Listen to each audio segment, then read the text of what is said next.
questions. So before you came in, we were just having a little chat, and so I wrote down some of them. Are there any cases that have been documented that you remain doubtful of the authenticity of them?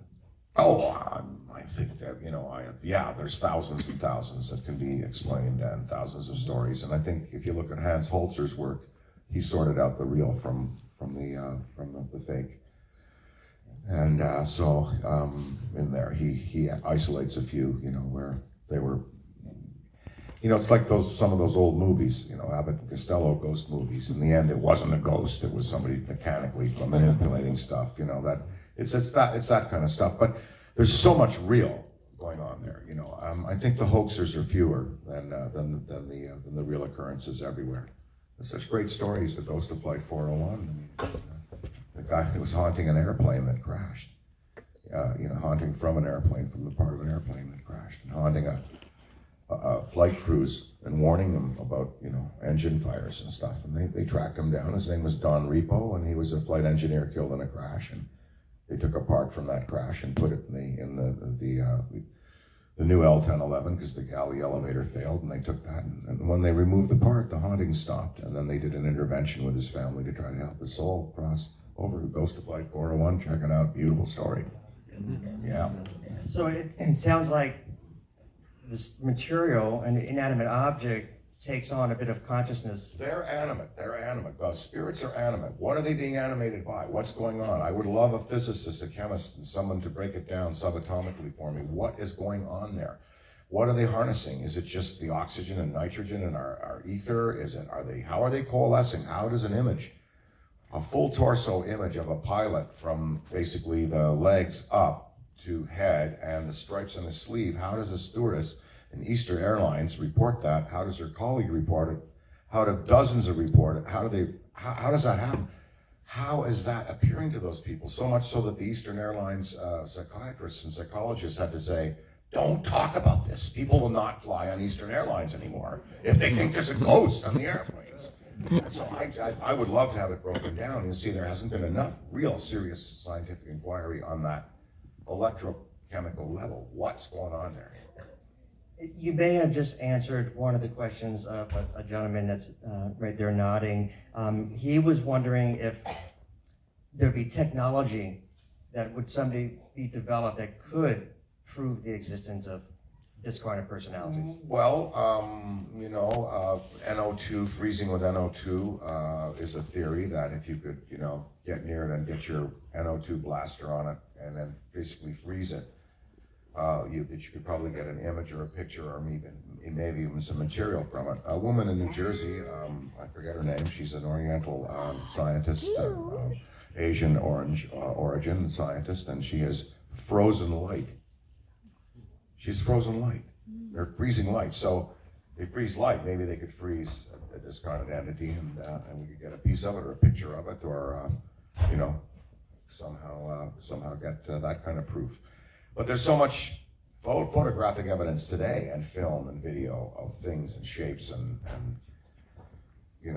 so I think for those who don't believe, well, you maybe never believe until you see it, but it's not hard to believe today. It really isn't when you see the preponderance of all these shows. Before our movie came out, no one knew what ectoplasm was. Now millions of people know what ectoplasm is, and it's stimulated this entire interest in the paranormal and supernatural research. Every county in America has a ghost hunting society, and it makes inquiry now. So it's conventional science can no longer hide this interest from the public. So, considering the book that was published and the work of your great-grandfather, how did you make that transition to using technology in Ghostbusters, the movie, when prior to it, it was mediumship? Right. Well, you had institutions like Duke University and the American Society for Psychical Research conducting control of galvanic response and remote viewing stuff, and they were using technology there. And I read an article about quantum physics and parapsychology, and the guy laid out just a theory there about, well, it could be possible, using certain theories of, particulate matter and particle physics to maybe get a stream out there that was powered by, a powerful electron volt generator, something with that kind of high power, that would be, quantum physics would be the path towards an actual, trapping mechanism. So this was kind of, he didn't lay it out quite as much as I developed it, but I read it and I thought, I can see, and then I saw the trap, and I saw the pack, and I saw how you'd marry the two, and basically developed a system from that, and had my friend John DeVicus draw it up. So, is there any actual work being done to construct something like a It would be very expensive. You'd be, Sure. It's like would be taking Chernobyl and reducing it to the size of a backpack. So, or a cyclotron, or the CERN cyclotron. So, but someday, hey, everything's miniaturized now. Hey, a Univac 3000 from 1958 is now, it fits in your phone. So maybe someday. But I think science has other things to take care of. Disease, feeding our planet when climate change is going to make that very difficult. So there is other areas of science I'd like to see pursued, but hey, anybody out there wants to make inquiry into the supernatural and the paranormal, I certainly am not going to stop them. Science does make, amazing leaps, amazing discoveries. It's only a few short centuries ago that it wasn't believed that you could create electricity, that you could generate it. Sure, there'd be thunderstorms, but it's not like creating electricity that we all take for granted now. Yeah. And so I guess we'll see what happens within the next few hundred years, right? And it's going to, just the next 5 years, it's going to tetrahedrally explode. And we're going to see so many great developments that are going to help mankind. And also, we're going to see developments that are going to place science in the wrong hands of some actors out there.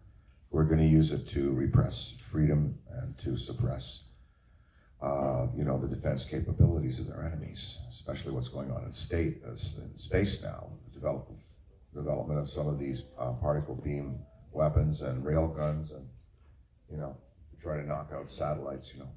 There's people up to no good out there. Now, regarding personal experiences, because anybody here who has had a personal paranormal experience, and raise your hand if you have. So it looks like maybe 70% of the room, rough estimate. Once you have that personal experience, then you're a believer, and it's like you don't need any more proof when you've already experienced it. Mm-hmm. You have had experiences. Well, yeah, I think I felt the presence of a spirit once when I was alone at the house we lived in, Mama Cass's old house up in Woodrow Wilson Drive in LA there, and I think something definitely got into bed with me one night. What am I going to do about it? Have your way with me. So I wiggled up next to it, went to sleep, and I remember one night Donna and I were in that bed there, and her jewelry started to do a little dance on the bed, and I looked over. It was as if it was a little tornado. We're picking her bracelets up and whirling them around, and we were nowhere near them. And now the current owner of the house says that occurs on the mantelpiece in that bedroom. She'll leave something there, and she'll see it kind of pop around, And she's had experiences as well with feelings and,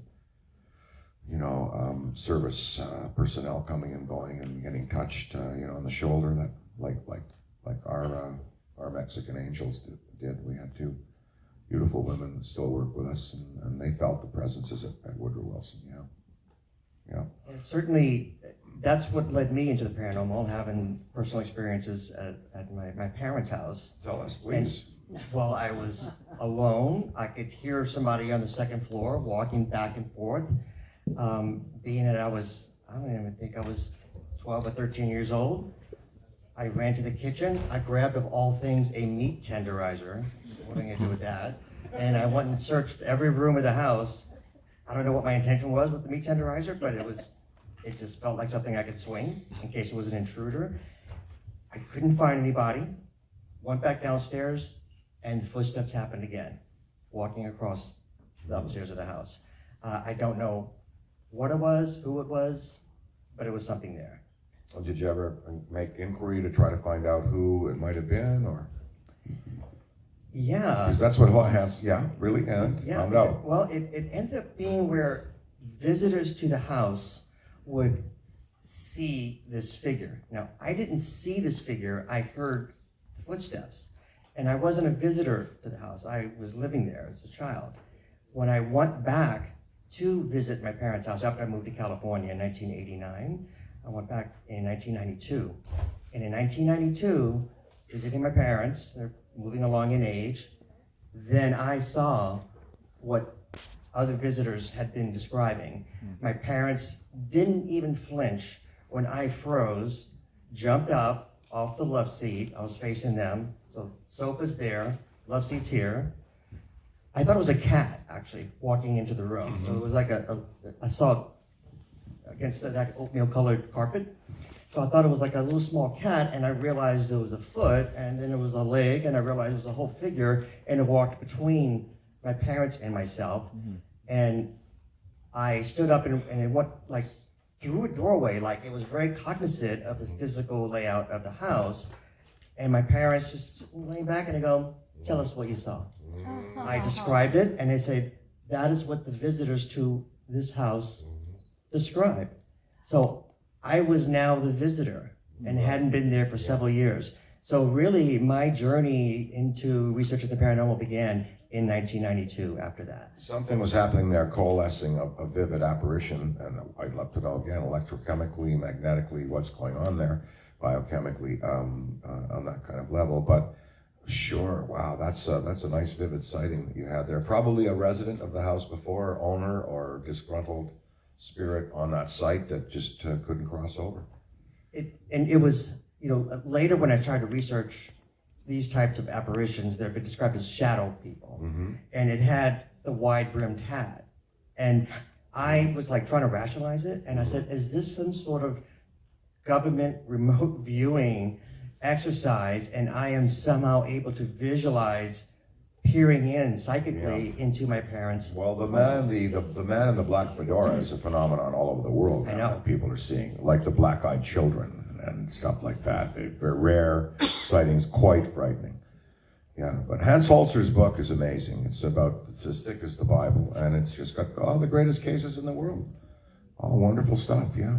And of course, there's available, you can, on your search engine, there's the girl ghost on the Queen Mary, on the Queen Mary in Long Beach Harbor. I think her name's Rebecca or Rachel. She died in the swimming pool. Becky, yeah. Jackie. That's right, yeah. There's many pictures of her. She's seen all the time there. And there are also other spirits in that boat. That's a fun night to spend. Hey, next year, let's all get staterooms on the Queen Mary and walk around. Yeah. Everybody likes that idea. Yeah, no, that's one of the haunted places on the planet, yeah. And one of the aspects of the Queen Mary, as well as other locations, is people are able to record electronic voice phenomena. All the time. And the EVPs that people are able to record on the Queen Mary, for decades, the voice has the same cadence. So when you put it into a spectrum analyzer, it looks like what you're seeing, the visual representation, indicates that it's the same voice. And when you listen to it, there are similarities to this voice. I have wondered if it was a thought form as opposed to a spirit of a little girl, and it becomes reinforced. The more people look for Jackie, the more this thought form is being reinforced and manifesting in one way or another. Interesting. Wow. That is that's neat to think that it's not just the residue of spiritual energy of people who've lived there and have even moved on and left some behind, but that their thoughts could generate an image or an apparition. Thoughts are important, man. What you put out there in life, you become. So positive energy, right? Keep it high. Keep it. Look at that horizon. Keep that light on it. Don't succumb to the dark thoughts. Yeah.